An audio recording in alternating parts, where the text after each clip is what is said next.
Shalom, saudara yang dikasih Tuhan, sidang jemaat Raja Wali dan Tiranus yang pagi, siang hari ini, bahkan sore nanti tetap memperingati dalam cara-cara yang sederhana di rumah masing-masing ibadah Jumat Agung tahun 2020 Masehi yang dikasih Tuhan. Semuanya dalam keadaan sehat. Mari kita memulai kepada firman Tuhan pada hari ini. Kiranya Tuhan menolong di dalam Jumat Agung ini. Kita ambil ayatnya di dalam Roma 5, ayat yang ke-6. Ya. Karena waktu kita masih lemah, Kristus telah mati untuk kita, orang-orang durhaka, pada waktu yang ditentukan oleh Allah. Ya. Jadi kematian Tuhan Yesus kenapa berbeda dengan kematian manusia yang lain? Kita layak memperingati dan wajib kita peringati. Sebab kematian Kristus memang berbeda. Kematian memang secara manusia itu alami, ya. Semua orang pasti mengalami kematian. Tapi apa bedanya dengan Tuhan kita yang mati? Ternyata perbedaannya adalah Tuhan mati di kayu salib, mencurahkan darahnya yang kudus untuk memberi keselamatan bagi kita.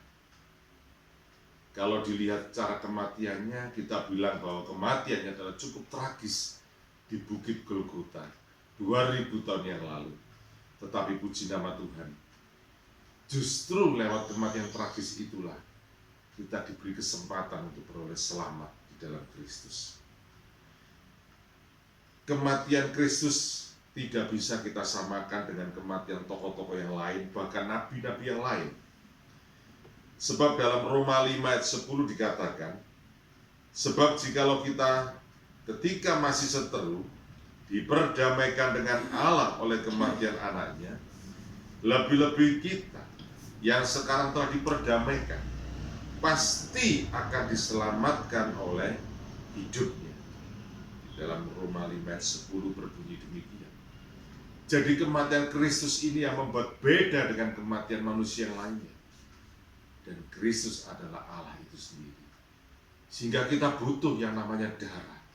Hari ini seluruh dunia sedang diancam kematian, sedang diancam oleh roh maut. Tetapi bersyukurlah saudara dan saya yang sudah mengenal peristiwa kematian Jumat Agung ini, menjadi tanda bagi seluruh dunia, bahkan sidang jemaat yang ada, baik Raja Wali maupun Tiranus. Mereka mendapatkan bagian yang luar biasa. Lewat kematiannya, darahnya tercurah. Lewat penganiayaan, tercurah di kayu salib. Dengan demikian, kita percaya apa yang dikatakan Roma 5 ayat yang ke-10. Melalui kematiannya, kita diperdamaikan. Dan dikatakan di sana, pasti akan diselamatkan oleh hidup Tuhan Yesus saat di muka bumi.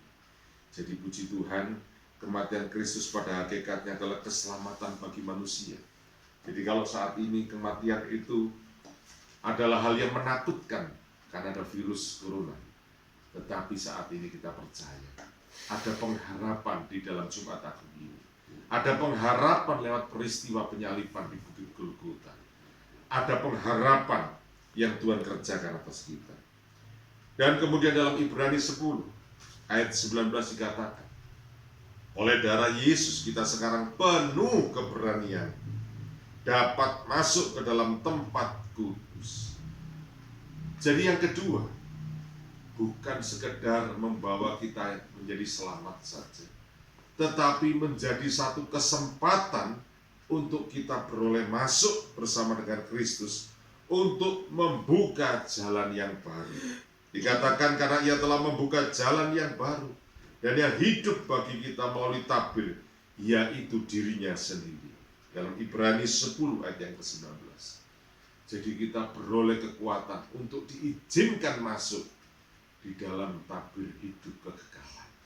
Jadi lewat peristiwa Jumat Agung ini, darah tercurah, maka kita mendapatkan kesempatan dan keberanian untuk masuk di dalam kekekalan.